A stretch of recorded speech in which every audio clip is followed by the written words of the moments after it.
हिंदी के महत्व को दर्शाने के लिए आमंत्रित करती हूँ। सुप्रभात आदरणीय संस्थापक महोदय जी, उप प्रधानाचार्य जी, शिक्षक गण एवं मेरे सहपाठी। मैं रुचिका राठौड़ आज आप सबके समक्ष हिंदी दिवस के उपलक्ष्य में अपने विचार प्रस्तुत करने जा रही हूँ। कंप्यूटर से भी तेज चाचा चौधरी और साबू के किस्से घर घर गूंजने वाले रामायण महाभारत के कालजयी संवाद, कभी बुद्धू तो कभी बलवान, कलम के सिपाही मुंशी प्रेमचंद्र की ईदगाह और उनका नन्ना नायक हामिद, गुलजार की कलम से निकले वे मासूम बोल, वो लकड़ी की काटी पर घोड़ा और उसकी दुम पर मारा हुआ हथौड़ा। और इन सब यादों से हमारे जीवन और बचपन के अलग अलग पड़ाव को यादगार बनाती हिंदी, मानो हिंदी में जीवन का रस बसा हो। सहबा जाफरी कितनी खूबसूरती से हिंदी भाषा को लेकर अपने जज्बात बयान करती है।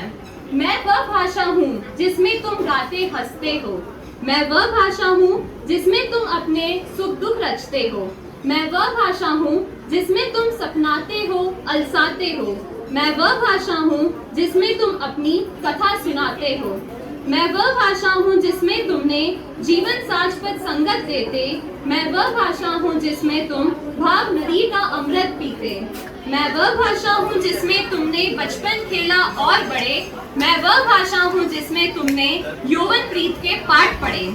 कुछ इस तरह हमारे जीवन में रची बसी है हमारी राज्य भाषा हिंदी। अयोध्या सिंह उपाध्याय हरिओद ने हिंदी की कितनी सुंदर व्याख्या की है।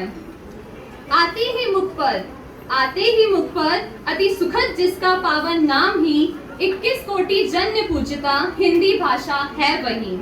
14 सितंबर 1949 को हिंदी को राज्य भाषा बनी और भारत के पहले प्रधानमंत्री जवाहरलाल नेहरू ने इस दिन को हिंदी दिवस के रूप में मनाने का फैसला किया।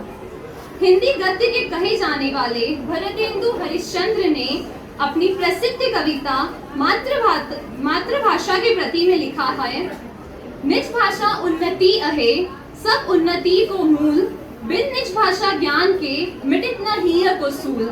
अंग्रेजी पढ़ी के यद्यपि सब गुण होत प्रवीण, बिन निज भाषा ज्ञान के रहत हीन के हीन। विविधताओं से भरे भारत में हिंदी सबकी मातृभाषा तो नहीं, लेकिन राज्य भाषा के रूप में हिंदी हमें एकता के सूत्र में पिरोने का सराहनीय प्रयास करती है। मातृभाषा तो अलग अलग है, लेकिन इन भाषाओं को बोलने वाली हमारी माँओं को जोड़ने वाली हिंदी है। गिरजा कुमार माथुर लिखते हैं, एक डोर में सबको जो बांधती वह हिंदी है, हर भाषा को सगी बहन मानती वह हिंदी है। सागर में मिलती धाराएं हिंदी सबकी संगम है, शब्दनाथ लिपि से भी एक भरोसा अनुपम है। गंगा कावेरी की धारा साथ मिलाती हिंदी है, पूरब पश्चिम कलम पंखुड़ी सेतु बनाती हिंदी है। धन्यवाद।